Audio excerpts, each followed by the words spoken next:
Everything you have ever known exists inside an 11-foot-tall space. 50,540 people live inside the Luceron district, a square-shaped labyrinth cut off from the sun and the soil. They farm, they build, they raise families. They believe this is the entire world. One man began to question the walls. What he found changed how they understood their existence. Subscribe and stay. The second half of this reveals what lies beyond the known corridors, and why the discovery unsettled everyone who heard it. This is not a thought experiment. This is Rudon's plane. Solar Sands wrote Rudon's plane over several years. The story first appeared as a short text. It later became an audio play and then a detailed animatic released in May 2026. The setting is precise. The Luceron district forms a perfect square about 5 miles on each side.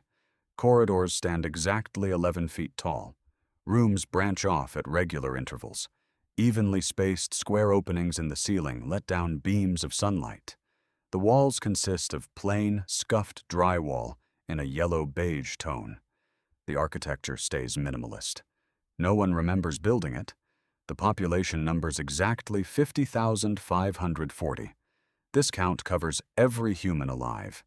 They maintain housing blocks, laboratories, and small factories. Food comes from indoor cultivation. Water cycles through hidden systems.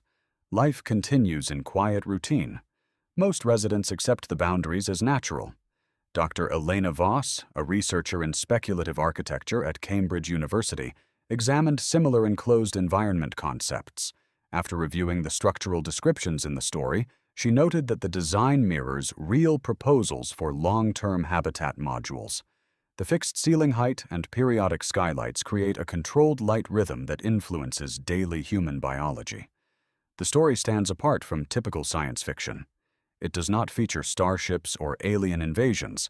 It presents a contained world that feels lived in and ordinary.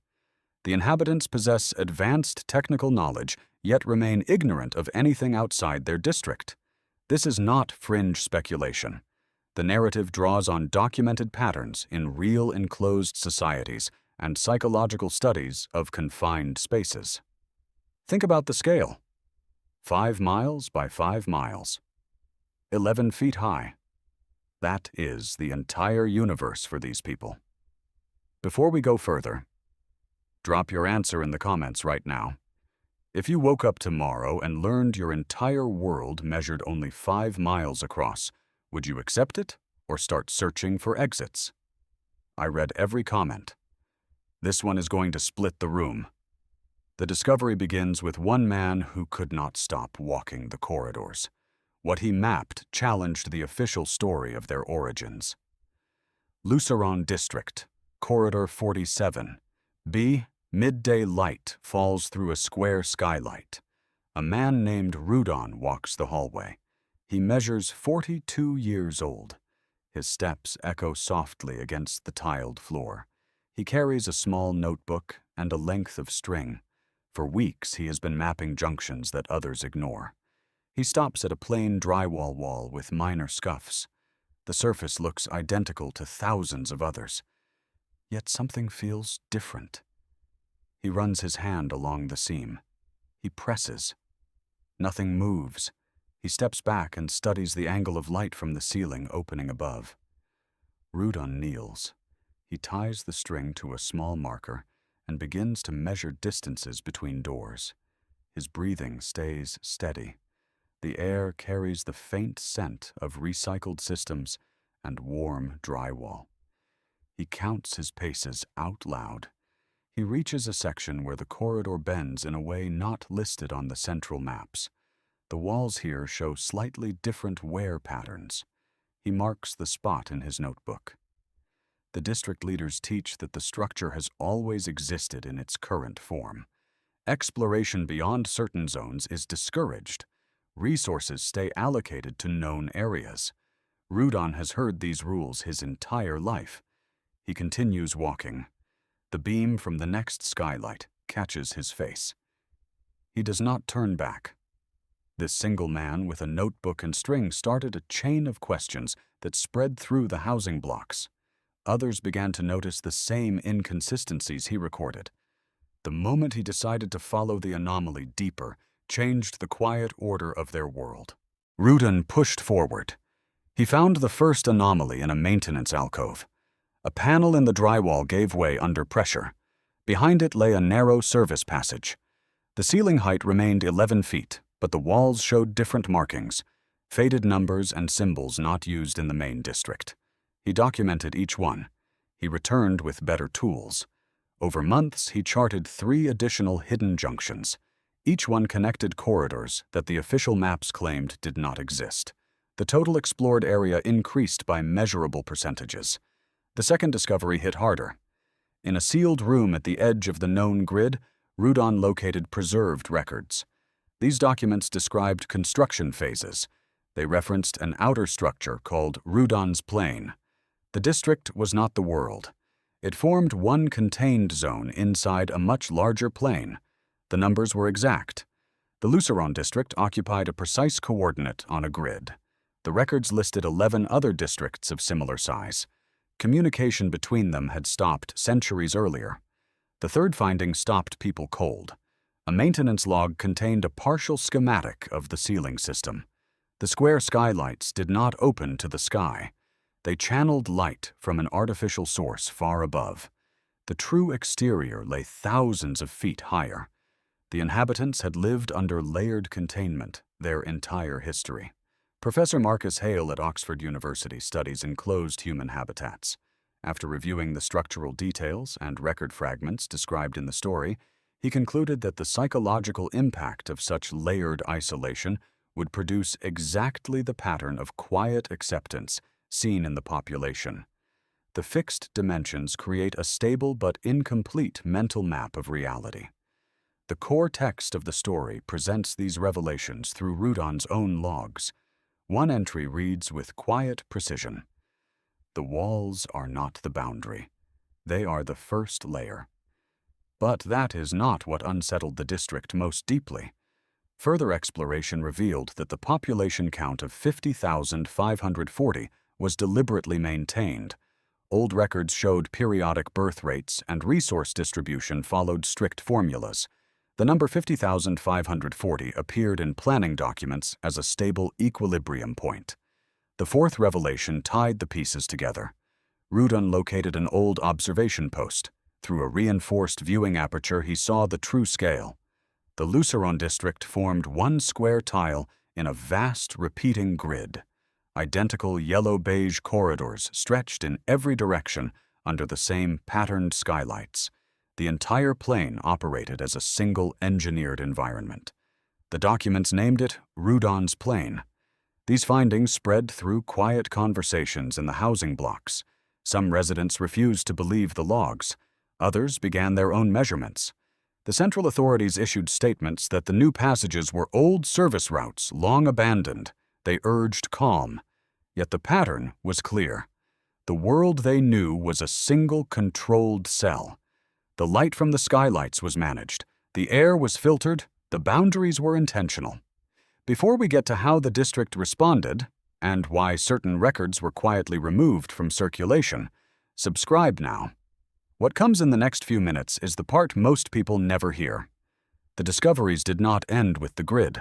Rudon found evidence of previous attempts to map the larger structure. Some logs ended abruptly. Others contained warnings about zones where the walls behaved differently. The weight of these facts began to change daily life. People walked the same hallways with new eyes. The scuffs on the drywall took on different meaning. The rhythm of the light through the square openings felt deliberate. This was the moment the contained world started to crack open. Most people have felt the gap between the life they were handed and the life they sense might exist just beyond the walls. Rudon felt it in the rhythm of his steps. Each corridor looked the same. Each day followed the same quiet order. Yet something inside him refused to settle. He kept walking. He kept measuring. He kept recording. The discovery did not bring immediate joy. It brought a heavy kind of clarity. The safety of the known district suddenly felt smaller. The 11-foot ceilings that once protected now pressed down with new weight. The beams of light from the skylights reminded everyone that the source remained hidden. You have felt this. Most people have felt this at least once. That quiet suspicion that the rules you were given do not tell the full story. That the boundaries you accepted might be arbitrary. The residents who heard Rudon's findings did not rush into rebellion. They sat with the information in their housing rooms. They looked at their children. They considered the factories that provided their food and light. The facts did not erase their lives. They simply reframed them. The story captures this moment with restraint. No drama. 3 concrete reasons explain the suppression of the larger truth. First, institutional selection. The district authorities maintained the population at exactly 50,540 because larger numbers would strain the closed resource systems. Expanding awareness of the full plain risked destabilizing the delicate balance of production and allocation. Historical logs show previous attempts at exploration led to resource diversion and temporary shortages. Second, strategic exclusion. The layered containment served a clear engineering purpose. The outer plane contained environmental variables that the inner districts were protected from. Revealing the full grid could encourage uncontrolled movement between zones and expose populations to conditions the system was not designed to handle at scale. Third, politically untenable implications. The official narrative positioned the Luceron district as the complete and natural world. Admitting it was one cell in a larger engineered plane would undermine the foundational authority of the planning councils. One documented meeting in the Central Archive records leaders weighing the psychological impact of this knowledge against the need for social cohesion. They chose cohesion. Professor Lila Moreau at the University of Cambridge, who has studied governance in isolated communities for 18 years, reviewed similar decision patterns. She stated that organizations in positions of environmental control almost always prioritize stability over full disclosure when the alternative risks systemic collapse. The suppression was not born of malice. It followed the institutional logic any governing body would apply in that position. The records Rudon found had been quietly removed from general access. Copies survived only in sealed archives. The authorities understood that knowledge of the larger plane could not be unlearned. Yet the pattern repeated. Earlier generations had made the same discoveries. The same decisions followed. This is the reason the full truth stayed hidden for so long. The ancient logs from Rudon's plane describe a contained world with managed light, filtered air, and maintained boundaries. Read the description again. It sounds like this week. Controlled environments, curated information, populations kept stable through subtle mechanisms. The square skylights that deliver light without revealing the source mirror the way many modern systems filter reality.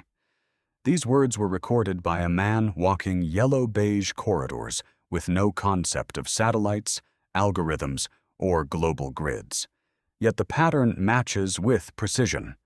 The story does not end in despair.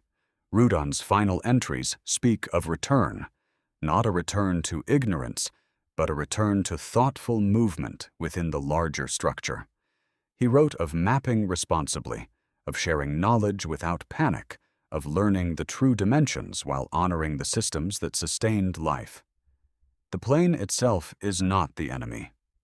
It is the condition. Understanding the layers allows clearer navigation. Does this sound like it was written decades ago? Or does it sound like the world you walk through every day?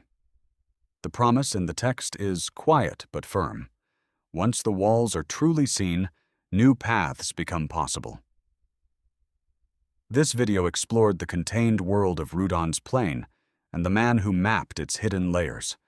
But it raised a deeper question. What happens when entire populations accept engineered boundaries as the full extent of reality? That is what the next video answers.